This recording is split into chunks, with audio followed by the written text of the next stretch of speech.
To make a call, touch the phone key on the launch bar, then select one of the following options. Call history, to call a recently used number. Phone book, to call an entry in the phone book. Favorites, to make a call from your saved favorites. Or keypad, to input a phone number manually. To accept an incoming call, press this button on the steering wheel, or touch this icon. To reject an incoming call, touch this icon. If a call is placed to the phone while another call is active, a notification will appear on the screen. Touch Answer to place the current call on hold and accept the incoming call. Touch Decline to reject the incoming call.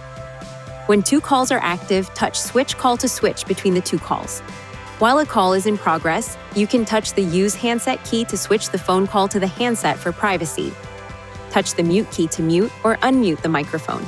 Touch Keypad to enter digits for services such as voicemail. Or touch Hold to place the call on hold. To end a call, touch the Hang Up key or press this button on the steering wheel.